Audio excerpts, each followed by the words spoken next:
Paul says, do not provoke your kids to anger, but rather, so here's the other side of the comma, rather what? Look at verse 4, but bring them up in the discipline and instruction of the Lord. Don't tear down, bring up. What are we to bring them up in?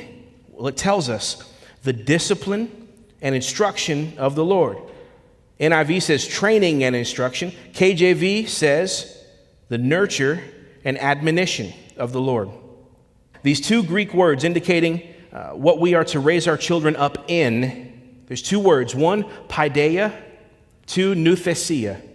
Paideia and nouthesia. Now, paideia is more of the positive term. It's what you do. It's what you build, what you create. And nouthesia, more of a correction term, what you admonish, what you discourage. Now, again, I went down a rabbit hole as I began to pull the thread on that word paideia. So before we get into it, I want to set you up. Can I set you up for later? I want you to agree to something up front with me. Think about the Apostle Paul, the author, his academic training, what we know that he knows from his sermons, when he travels around preaching, especially in Corinth, Thessalonica, and Athens, all the places he went to and preached. All right? Question for you. Do you believe that Paul had a solid understanding of the greater Greek culture? Do you believe Paul knew the Greek culture? I'm hearing mostly yes. Okay. Here's another one.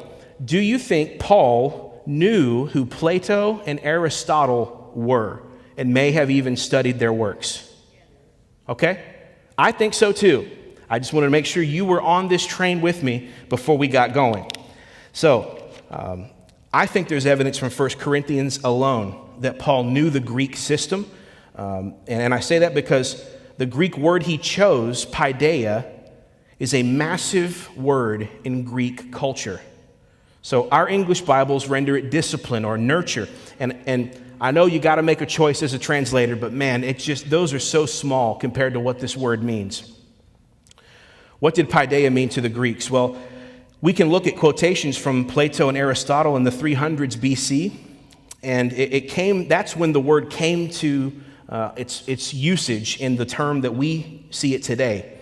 So here's how they saw it.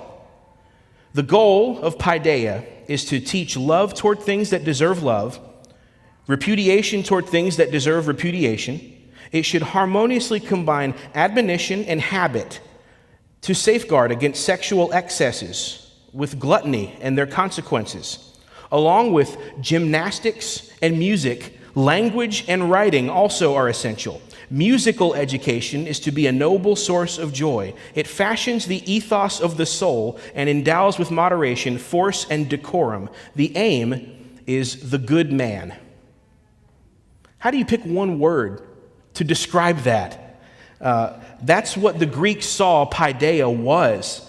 And that's it, really, it's everything that went into the building of an ideal citizen. That's what the word is. It was everything that happened to them educationally and culturally as children, as students, as citizens, everything that formed their worldview, along with the body. And you got gymnastics in here, all right, with music, all sorts of things. 100 years later, after the Greeks, was a Jewish philosopher named Philo of Alexandria. He gave his definition of paideia and said it is two things primarily: education and culture.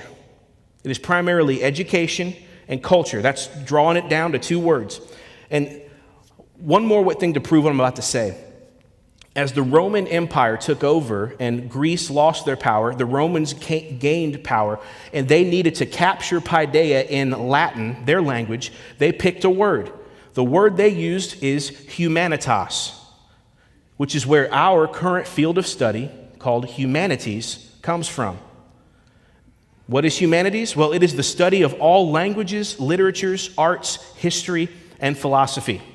Again, a lot of stuff. So, let's back up from all that history we just looked at. When Paul says, bring them up in the paideia, it's way more than just if they're bad, give them a spanking. A whole lot more than that. It's the entire education and culture that a child is exposed to that forms them in the mold of the ideal. It's everything that forms a person into who they are.